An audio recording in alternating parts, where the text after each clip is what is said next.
thanks everybody, and I hope everybody had a good week.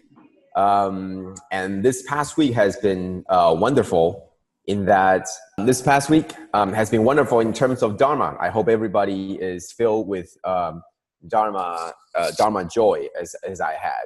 I wanted to share with everybody today about the past week. So before that, as we always do, we're going to review last week's session. So last week we talked about the idea that the middle path isn't exactly in the middle itself, even the middle way. So you always think about left, right, up and down, and the middle has got to be right dead in the center. And then last week we talked about it's more like this, where the truth or the exact answer lies somewhere in between, and it's shifting up and down. Sometimes it's more to the left, sometimes it's more to the right, sometimes it's up, sometimes it's down, but it shifts depending on the situation. And we talked about the idea that the truth isn't one thing. It's more of a space where, it could be, for this instance, it could be to the left, or it could be more to the right. It could be more to the up, or it could be more to the down. And that is why, as I mentioned to some of people, that when we ask master questions, expecting an answer like, give me an A or B or number 1 or number 2 or whatever, we don't get an answer back, because master gives us a direction for us to find the answer that's appropriate for that particular setting. Because if I tell you, you should go, the way that you go to school is you take 3 left turns, and then you make, you go straight, and then you make a left turn, you go straight again, you make a left turn, you do all these things. If I tell you that, it might not always be true, in that, well, what if I'm telling you that exact answer, but the very next week there was a road construction in the middle, and therefore you cannot take the exact road directions again. So the answers are going to change depending on the situation. The answers are going to be different depending on the situation. However, the direction and how we find the answer isn't going to change. Making sure the road condition is okay, calling up the right people to make sure that everything is in order for you to go there. So the direction itself might change. However, the process of finding this direction isn't going to change. And that is what Dharma is. So it's not the answer like left, right. That's not the answer. But it's helping us to find the answer. That's what Master's Dharma is all about. So the answer, the middle way, isn't exactly one dot in the middle, but rather it's somewhere in between, and it fluctuates depending on the situation, depending on the time, and depending on who we're talking about. So that's what we talked about last week. And so at the same time, on the one hand, we have what's real and what's not real. What is void and what is existence? What skillful means, what is the true vehicle? And that's also oscillating. That's also fluctuating depending on what the situation is. So thanks to Master, who today talks about the Sutra of Infinite Meanings. It reinforces this point in that Master talked about the Buddha spending 6 years going around to find the truth, only to find that the truth, if you want to talk about it, you can't, because it's formless. It has no form. Yet, can you say that it has no form? Well, it's got vehicles. It's got all the different teachings. So how can you say that it has no form? It's got a form, but it's got many forms. So it's the same idea as Master using the example of having a name, Joe. So who is Joe? I am Joe. But is it the yesterday's me, or 10 years ago me, or the 20 years later me? Is that all the same Joe? But it's obviously different. So that is why we are going to having this shifting middle path.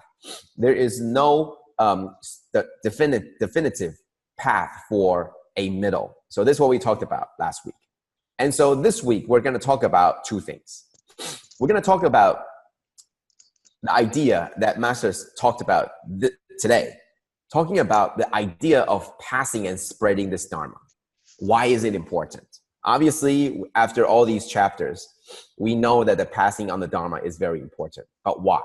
Why the importance? And second, how we should go about continuing this Dharma. It's actually all included in this chapter to focus on the importance again of spreading and passing on this Dharma. So we're going to be talking about that. So why is it important? Well, I think we all understand that an idea is only good. An idea is only good when it's put to practice and put to use. An idea remains an idea if no one puts it to good use, right? So the teaching from the Buddha is very good, but if it's not being used, then it won't matter how good it is. It's not useful, and if it's not useful, it is not good. And if it's not good, then how can we say that Buddha's teaching is good? So very importantly, it's very useful, but we must put it to good use. We must put it to use. And then, only then, would this Dharma be actually practical.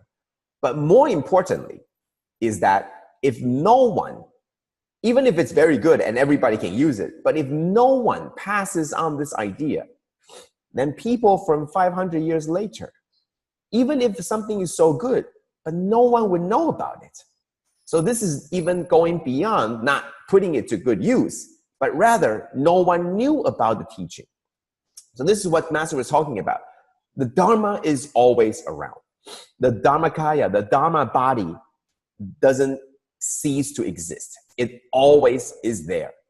But if no one passes this on, no one passes on the knowledge, then it will still be there, except no one can see it, no one can use it, and no one knows that it's there.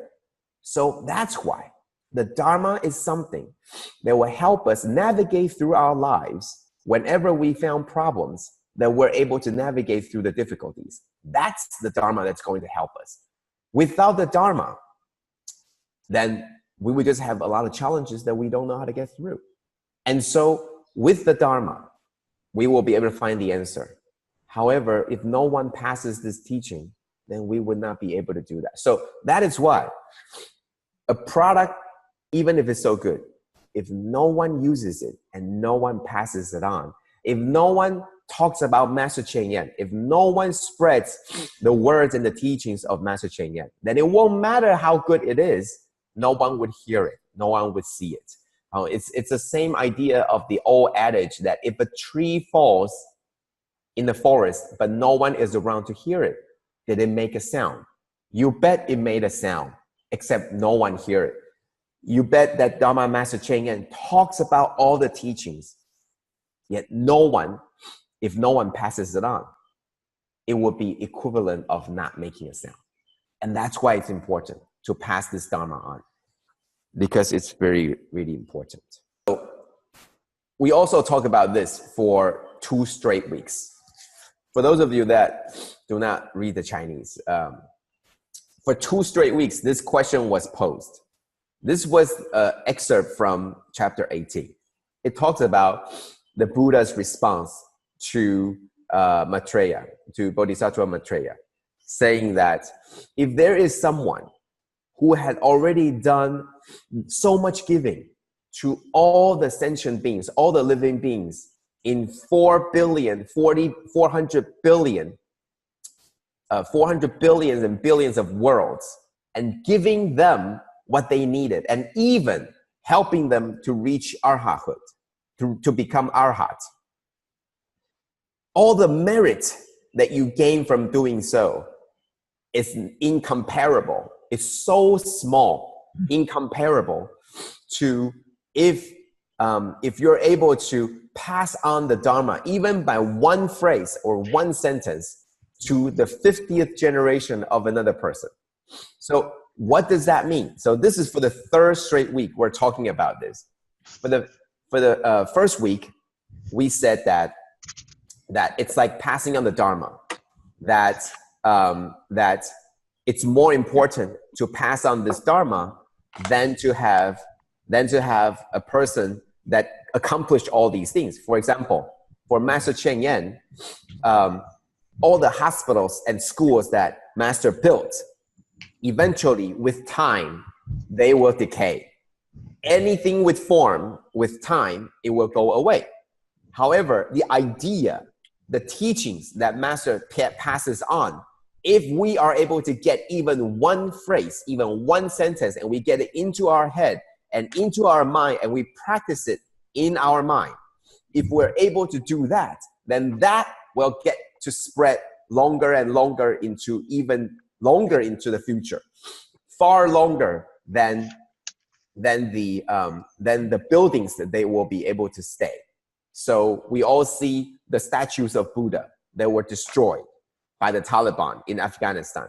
We know that anything that were made, anything with form, you can make them and you would have a lot of merit. However, years and years and years later, hundreds of years later, it's not those things that's going to exist. It's going to be this teaching that's going to be passed on. So that was the difference. And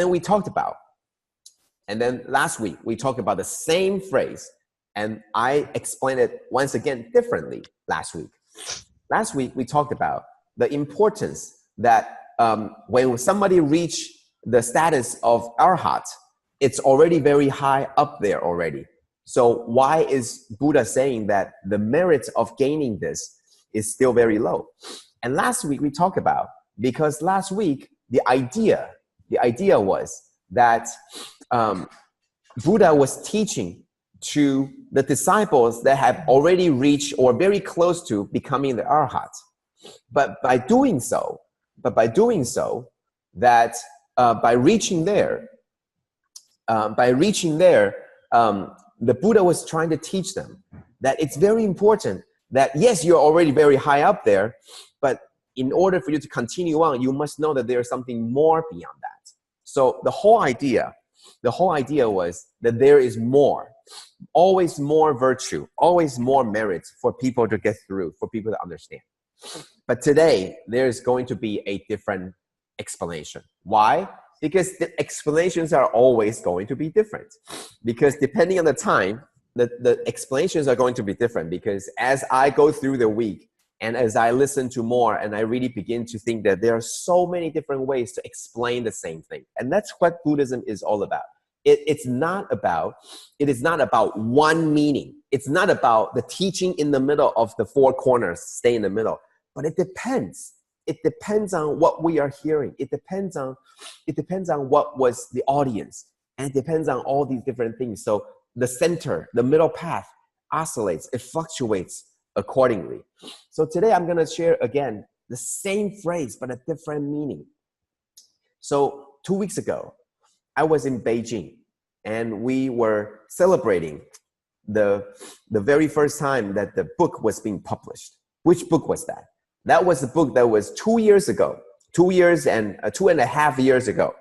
It was already published in Taiwan. It documented all the events and all the things that Master Cheng Yen and Tzu Chi had done throughout these 50 years. So for half a century, all the things that it was done. 行愿办事记. 2 weeks ago, I was in Beijing.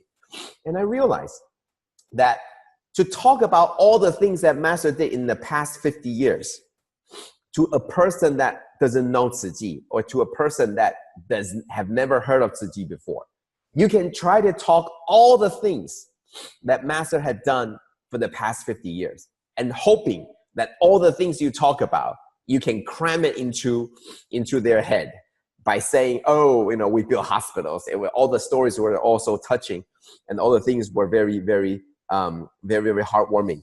But you can cram all those things, and you can say, I've done all these things. I helped so many people, and this is all I've done in the past half century.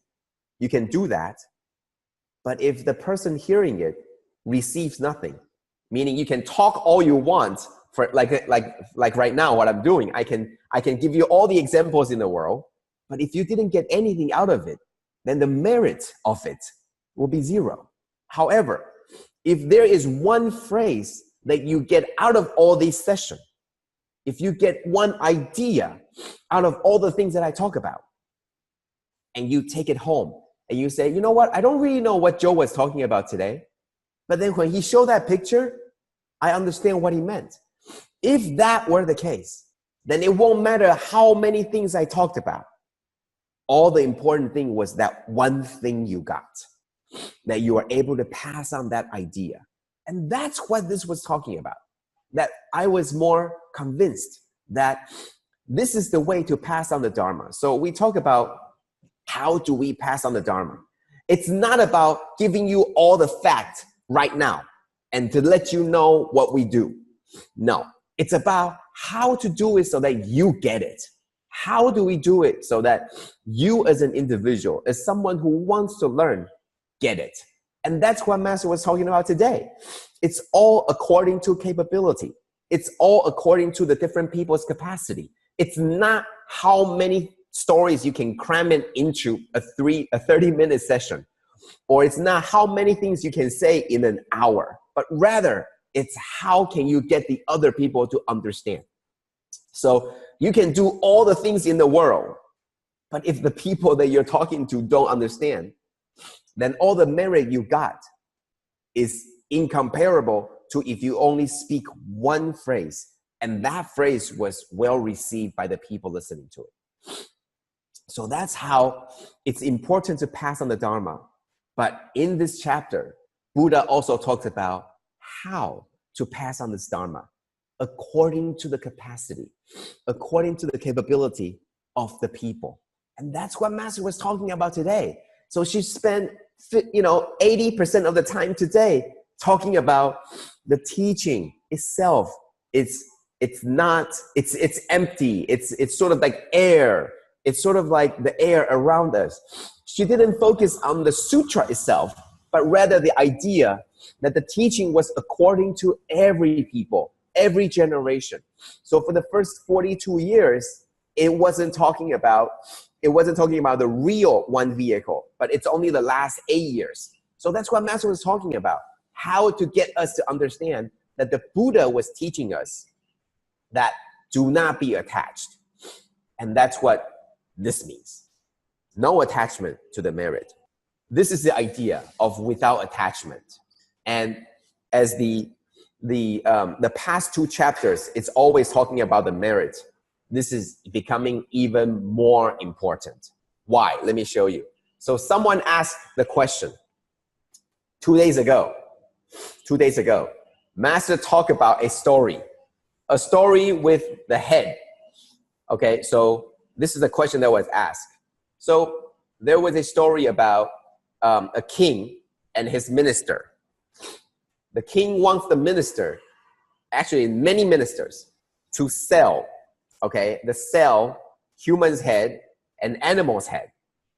And obviously, you can sell the animal's head to the market. But as soon as you take out the human's head, even if you're selling, no one was going to buy it. And not only was no one going to buy it, if you are going to give it for free, no one wants it, okay? So that part of the story, at the same time, I also didn't quite understand. And until one day later, I was reading yesterday's Dharma talk, and then I realized that the idea of not attached to the merit. What that means is, remember the few days before this, the sutra was talking about all the very nice features on our face, right? So it talks about our lips, it talks about our teeth, it talks about our tongue, it talks about our nose, it talks about if we put them to good use, then in the future, we will have the merit of having a good-looking feature, like good nose, the teeth will be perfectly aligned, the lips will be full, it will not be chapped, it will not be crooked, the nose will be straight, all those good things. That's what we talked about in the past week, right? Every day, Master will be talking about the air coming out of our mouth, about our teeth, about our tongue, about our lips, about our nose, about that all these things, if they become a very good feature, it's because in the past we do something good. Okay, I was reading that, and then it's all of a sudden dawned on me that what difference does it make how good your nose or how good your teeth or how good your lips are if it's a head without a body, right? Imagine the same story. This story did not come out from the sutra. This story came out of Master talking that she felt she needed to talk about this story in this section. It was right after all the praises about the good-looking nose and the good-looking teeth and all of that. And all of a sudden, Master talks about a head. And I was thinking, why we should be talking about that? So when I was thinking, I thought, maybe this is Master trying to tell us, do not be attached to how good our features look like. You could have a great aligned, perfectly white, perfectly aligned teeth with no gaps. You could have a nose that's, the dream that only, young girls can dream of, okay? You can have all these perfect features. But if you don't put them to good use, it's like it's on a head without a body that no one would be caring about how the teeth on this head looks like if the head has no body, right? The minister took the head to the market so people can buy them to sell to people. People from far away already see a head and they run away. They don't even come close by and say, let me examine the nose and let me examine the teeth. Wow, the teeth is perfect. I'm going to buy this head. No one does that. The moment they see the head, they shy away. They run away, right? That's the idea that we have been talking about how important to cultivate so that we could have a perfectly aligned teeth, so that we can have the perfect nose or the perfect everything on our face, the features. Yet, Master doesn't want us to be attached the idea that we do this for the merit, but rather the idea in that the Dharma requires the features and the body. What's the body? The body is the embodiment of the feature, the embodiment of the Dharma. So that's what I get out of the story. The story itself has many teachings. According to different people and in different capacities, the teachings will come out. So for me, I got it this way. Is that what Master, is that the purpose of Master to teach us this way? I don't know, but I got out of that. So once again, Master can be talking about hundreds and hundreds of stories, but it's up to us to receive how much do we receive from the stories. If we can get just one phrase, one sentence, one idea out of that story, the merit far, far exceeds the number of stories that Master talked about. So that's what this response is. Yeah. So without attachment to merit, but furthermore, it's actually without attachment at all. Not attaching to one particular teaching, not attached to one particular story, but rather not be attached. Once again, it goes back to what we talk about, that the truth, the middle path, isn't a dot in the middle. The middle path is somewhere in between. It shifts depending on what's needed, and that's the idea.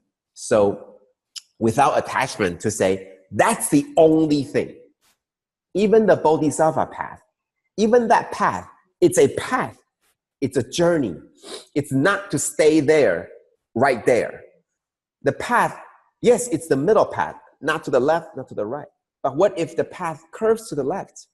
Do you stay in the middle, continue this way, or do you follow the path? Same idea, no attachment.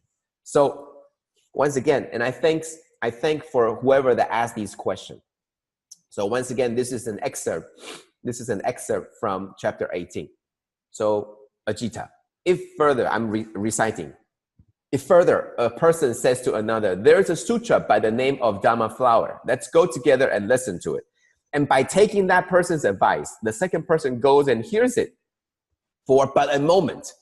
The former person's merit and virtue will be such that in his next life, he will be born in the same place as the Dharani Bodhisattva. So once again, the question was asking, reciting from this verse, the question was asking about the Dharani Bodhisattva. What does that mean? And Master explains that there are 3 types of Dharani. Okay, so Dharani in Chinese is called Toroni. What does that mean? Master once talked about what Toroni means. It means 种一切法，持一切善. It means that you are able to uphold the teaching. And it means that upholding it means you understand the teaching and you practice it. Okay, that's what Dharani means. Master goes deeper in categorizing into 3 different things. And there's a term that talks about 玄陀罗尼. And what does that mean? It means that just with all Dharma, just with all the Dharma and all the teaching, you need to turn. Remember in chapter 12? Remember in the chapter of Devadatta? Remember at the end, there was a dragon maiden. Do you all remember that? Dragon maiden, upon seeing that the dragon maiden had understood the teaching, and and Manjusri said that, oh, so over here is a dragon maiden, and she had already gotten all the teachings and understanding of the wonders of the Wondrous Lotus Sutra, and so even she will become the Buddha. And at that time, there were a lot of questions and doubts. Can she really right away became the Buddha, be enlightened? Because after all, she is a dragon. She's not a human born, and also she's a maiden. She's female born. So that goes against the understanding at the time that it's impossible for those to be enlightened. The dragon maiden. What did she do? She took the pearl that was the most important part of the dragon, the pearl. She presented pearl to the Buddha and turns around, and then she was enlightened.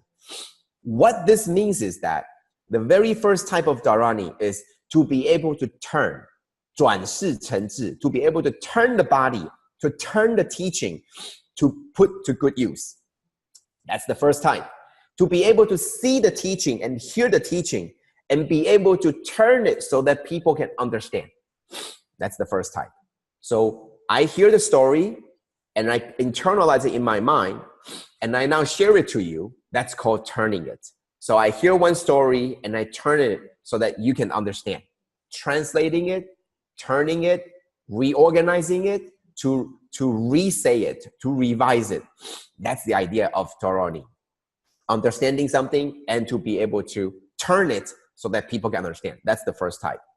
The second type, it's not one-to-one. You hear one story and you can turn it into thousands and millions of different ideas and teachings. What does that mean? The same story of selling a human head versus selling an animal head. That story has so many implications. It's not just one meaning, but it has many, many, many countless. So the first Dharani was taking the story and turning it into something that applies to right now. The second type of Dharani is taking the story and turning into millions and millions and millions of ways of teachings to teach to people. The third type of Dharani is no attachment. Do not be attached to any one of those millions of teachings, but rather go back to the original story and say, can you come up with your own understanding? No attachment to millions of the ones that I already told you, but there is the original story. Okay, so that's what the 3 types of Dharani is. That's what the 3 types of Dharani is. And I hope that goes into what today we're talking about. No attachment. One story, there's one way to explain it, and there are 2 ways to explain it. There are millions of ways to explain it, but it depends on the situation, and it depends on how we can go ahead. So there are plenty of other questions that are still left, but I will not. I will now pass the time. I will keep these questions. We'll come back to revisit them next week. But because the time is already up, it's already 7:30. I'm going to pass the time up back to you guys for your sharing. But the idea for today and yesterday was that even though we're talking about virtues and merits in these past two chapters, let us not be attached to merit and virtues. At the same time, let us not be attached to just the words like, oh, the merit of doing this is less than the merit of doing this. And if you look into the words and you go like, well, no, but the merit of this is so high, how can it be lower than this? That's not the point. The point isn't to say that one is lower than the other, but the idea is that to the people listening at that time, what they needed to hear was the skillful means by the Buddha to tell them, you are right here. And if you think that you have achieved so much, don't, because there's still so much more for you to do. If Buddha says everybody's already up here and you've already done so much giving and there's nothing more you can do, then what's left? So Master keeps on telling us, even if you hear the Dharma, keep on contemplating it, go deeper. And if you think you understand all of it, continue to think, because obviously you haven't. That's the idea of what the Buddha was trying to tell us. Everybody was already here. If that's already 100%, what's left to be done? So the Buddha says, no, what you have done is nothing. You have to do more. So everybody has a goal that they can rush toward. But if we look up and you go like, well, does that mean that this is not important? It doesn't mean that. It means that it's still important. But at the time that Buddha was teaching, the audience, the people that were listening, were all there already. And you have to provide the next goal, the next phantom city, if you will, for them to go to. And the idea was to spread the Dharma. So that's the sharing for today. And I hope with this, we can get a more broader perspective that the Dharma or the middle path isn't a point in the middle, but rather it's more like somewhere in the middle. And it all depends on our wisdom to decide where exactly it is. So that's my sharing for today. Thank you. And we're going to open up for the different centers. Thank you. Brother Joe, for such wonderful sharing. Very grateful to brother. Despite your condition, you still share very wonderfully. Good morning, brothers and sisters. Amitofo. My name is Hualien. I'm from Puchong Community Center here. Today, I would like to share with everybody regarding my journey into Tzu Chi. I started my journey from becoming a recycle volunteer, knowing very well that because of this global warming, that we have to do something to give our next generation a better environment to live on. So since I started this recycle activity, I have no regrets over it at all. Actually, I love this job. Without fail, every week I'll be there. From there, you know, with the encouragement, when I was in the recycle center, okay, this photo is our TK3 means Taman Kinara or Jingluan Hualien 第三期环保交易中心. This is from this year we are going to upgrade our recycle center into an education center. This is the picture that is taken when we started our what do you call it? Exhibition. Yeah. So yeah, actually this is our center here. Okay. Actually in 2016, from the encouragement of my sisters and brothers, so I started attending the Ta'ai Mama Kirtan, or you call it the Great Love Mother. So it gives me the opportunity to learn more about and understand the Dharma, and understand Master's 4 missions and the 8 charitable footprints. And followed by that, in year 2016 or so, I attended the Jianxi lessons. followed by 2017, I started my patient training. These two trainings makes me understand more about our 4 missions and the 8 charitable footprints. And then I make up my mind that I wanted to contribute more and share my love to those who needed it.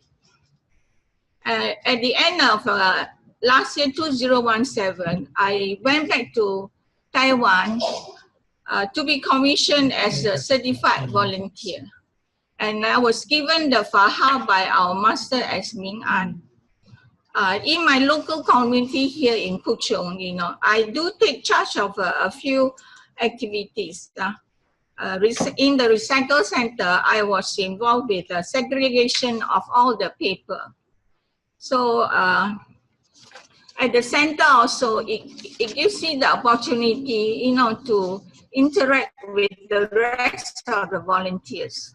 And I share my visions with everybody, or you call it the volunteers.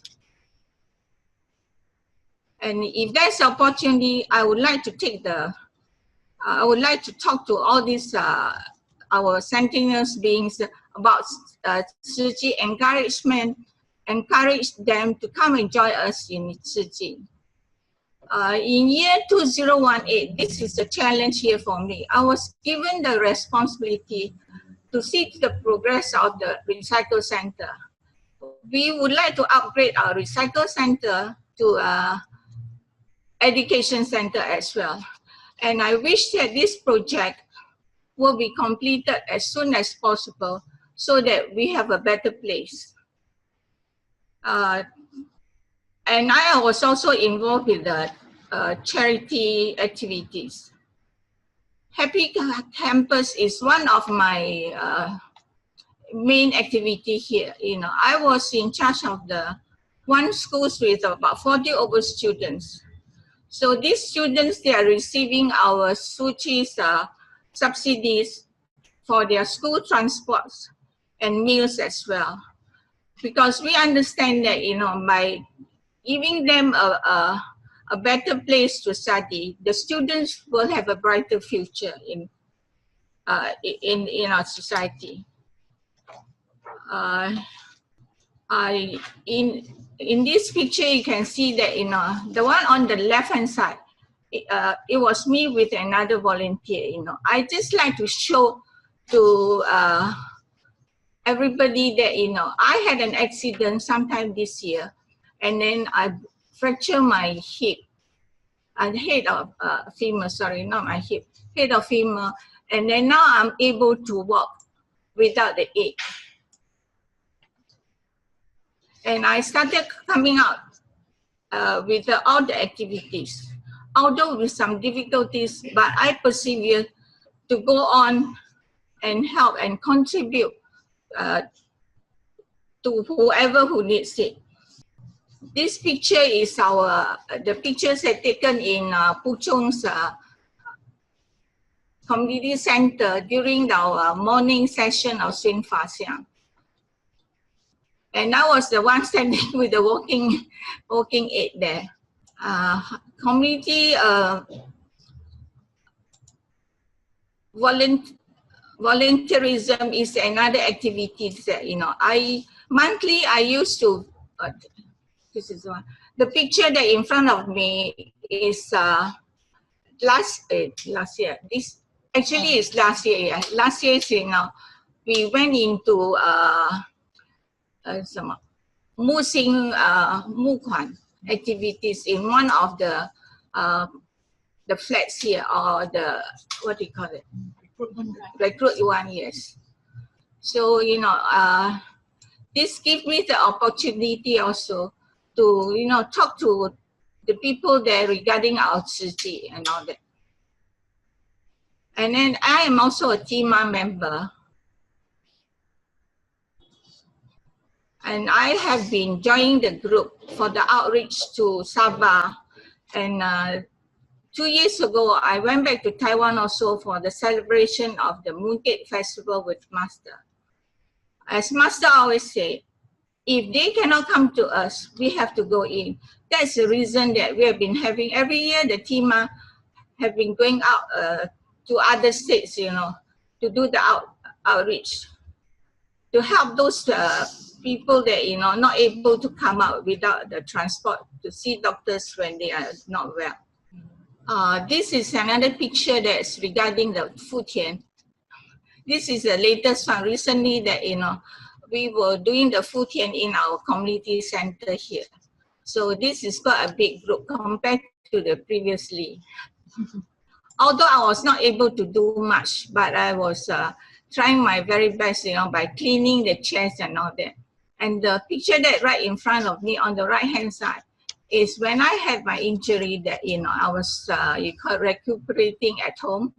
The Fa Ching came and visited me, and I was so grateful and all that. When I see my sisters, I just hug and cry and burst into tears. And the one on the right-hand side is when I was discharged from the hospital. There's my wristband is still there. That when I was discharged from the hospital, that, you know, I was working with the walking aid. So now I'm very much improved. That I'm able to work without all this walking aid. This is another photo that taken, I think, about two or 3 weeks ago, last month. 2 weeks ago. This is our, we call it a happy Deepavali celebration. Or you call it, in Chinese, call it Tenjie, Into Rende Tenjie. So these are the group of us that, you know, the volunteers that we are helping to organize decorations and then take charge of whatever is needed. Okay. All right. That's another one that I joined the Xin Fa Xiang in year 2016. From the Xin Fa Xiang, it teaches, I understand more about Master's Dharma. Then I was able to influence my home brother to follow the footsteps of Buddha and Master. So, and he has changed, I can say that he has changed to a better person, more patience and then all his habit that, you know, I call it the bad habit, he has improved a lot. And I'm glad that this year he's going back to Taiwan for the commission as well. In Xin Fa Xiang, you know, by listening and learning the Dharma, that, you know, not just for ourselves, but we have to encourage, you know, others to listen and understand the Dharma as well. Though it is a little bit of a difficult, but with the perseverance, we can do it. We can continue doing that until they change to a pure heart with the right attitude and dignify. And I'll be a model. I like to be a role model to them. And this role model not just benefit oneself, but others as well. And always, I always say that do what is right and keep serving selflessly. The principles are not complicated, and we have to be mindful to contemplate the right teaching and then do just what is right. Thank you. Okay, Sister Hualien and everybody. And by right end of this year, right, we will have a regular attendees from English Dharma talk. From Puchong, we will have 5 patients. So hopefully after their commissioning, we can hear from them. Hi, good morning, everyone. Yeah, it's another week that we meet again. So thank you for Sister Hualien sharing just now. Actually, I think last month I went back to Malaysia to attend the training, and I got a chance to visit our recycling center, and it's so touching me is that for a few years ago when I was still in Malaysia as a staff of the Tzu Chi and the cafe, and as I already heard that our KL, our Malaysia Tzu Chi is going to have 1 CLE and 1 recycling center. And congratulations that just now I heard that we have another new groundbreaking for this recycling center that's coming soon. They're going to spread the word, spread the Dharma to the society, communities, all the neighborhoods, surrounding our center, and we can spread the master teaching to them and share to them. And this is a very quite match to this chapter that the master give us a teaching, and also that I just heard that our sister says she's go through the Xunfa Xiang, she gain a lot of wisdom or knowledge, and how we overcome all the difficulties that we face.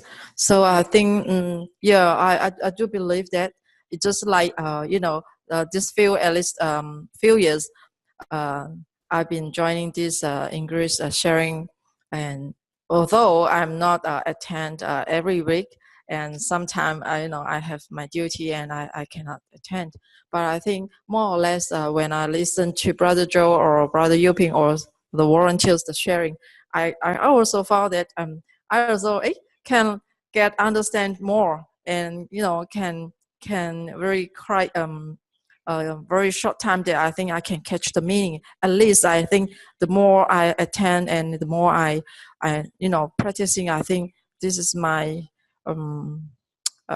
benefit myself as well. If I want to keep attending this, if I decided, say, I'm scared of listen to the English sharing because I totally cannot understand it. If I'm scared of this and I start to retract myself for attending, I think I'm the loser because I won't improve my English. And it's the same that as masters are saying that there's no other way for us to keep cultivate our the Buddhist practice. We have to keep diligently Jing without to retreat. So I think the last but not least, I would like to share one of the words that I heard from Master before. She say, if we are slacking off, we have a mind or unhealthy thought rise up. I want to slacking off ourselves, and it will hidden the way to diligently to go through to attain the enlightenment. 懈怠障碍精进.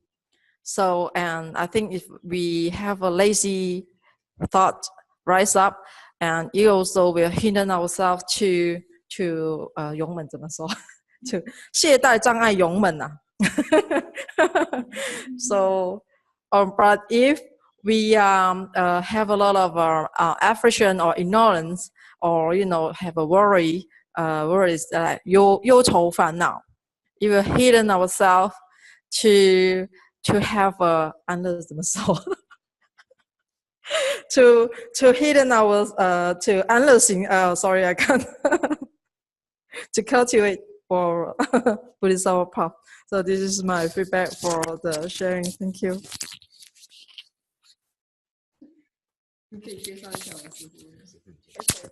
And actually today, just now, we have a new special guest. One of is our Master Jie. Yeah. So I heard that in our Jingsi approach, we will get more people to attend this sharing in the future. This is I would like to to invite everyone to come and to not just to listen to the English, Chinese, our master teaching, and I hope that we also can get improving by improve our English in this way. So I hope that next time we have more people to join, and also send to other centers as well. So have hopefully our number of people attending is getting increase, and so that more people can breathe into the Dharma. Yeah, thank you. Thank you, Master, for. Okay, thanks to Dr. Ho already provided the translation. 勇猛 is steadfast and diligent. So this is what we are here to learn, not just the Dharma, but also helping each other. So we learn the Dharma from the master, and the master we can all learn English from each other. So that's what learning is all about, and that's what this Bodhisattva path. So thank you again, and we hope to see all of you again next week. And in the same time, everybody please be safe, and everybody please enjoy and learn more Dharma on the path. Thank you.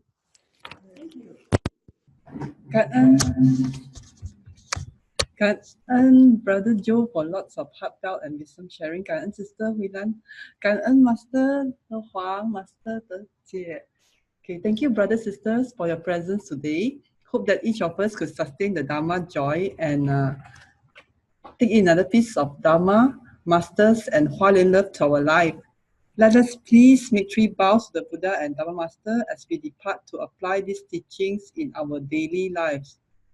Let us pay our respects to our teachers of life, universal truth. Palms together. First bow. Second bow. Third bow. And a bow to our beloved Master Huang and Master Jie who could join us today. Hope to see Masters again next Saturday. 感恩。感恩，感恩菩萨。See you all next Saturday. 感恩